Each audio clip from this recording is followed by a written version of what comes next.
Spacejacked is a tower defense game which has you defending your spaceship from the likes of slime monsters, snails, and the Mega Man Golem boss. And while it'd be easy to dismiss it as yet another tower defense game, this $9.99 game has a couple of tricks up its sleeve that make it a little bit different from other games in the genre.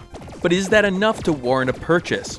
That's what I'm here to answer, but before I begin, this key was obtained from the developer for review purposes, but won't change my opinion of the game in the end. Okay, so the setup. You're on a ship, you're flying through space, you run into problems, aliens kidnap your crew, you've got to get them back. So your typical Tuesday morning. It's done with a sense of lightheartedness in terms of the story, and it has a goofy nature to it, so even if the presentation is simple here, it does do the job. But hey, less story, more gameplay. You've got 3 turrets to fight with: gun, laser, and status.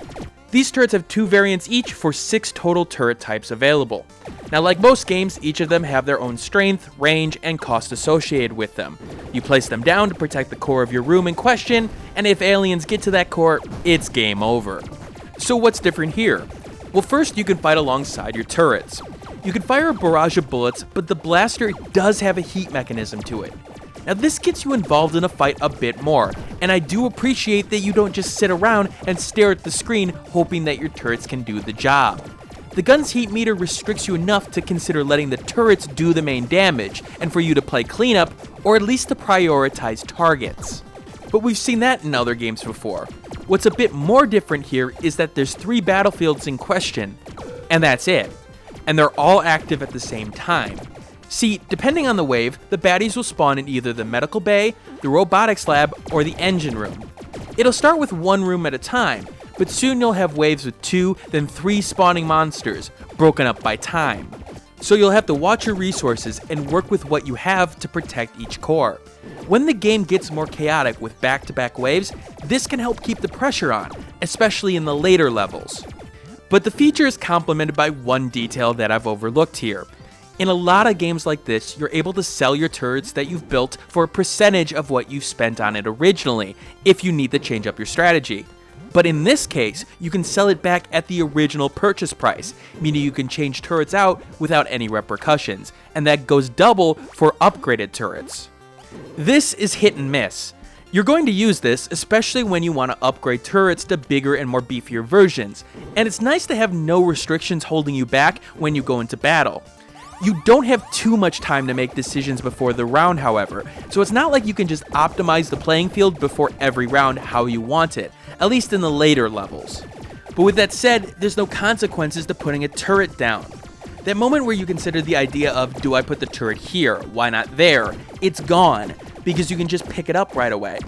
And it makes the game lean more on the action side because of this, as it's more active than thinking in that respect.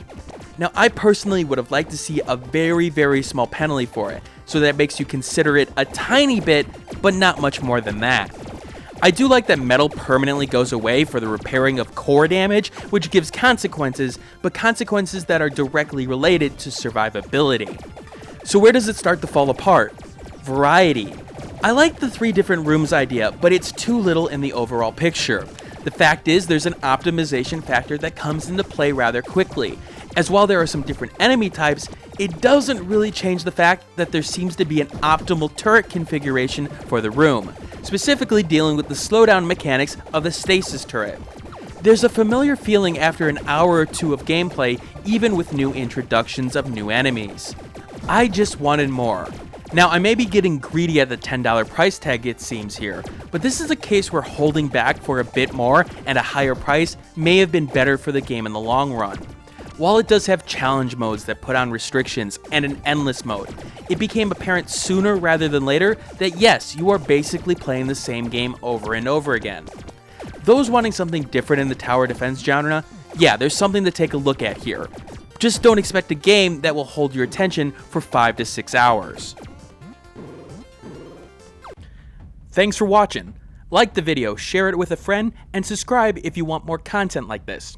In the description below, you'll find the Steam review accompanying this vid, along with social media that you can follow me on, Twitter, Google+, and Facebook groups. And if you want to support the channel, click that Patreon on the left of the screen. And remember, keep on gaming.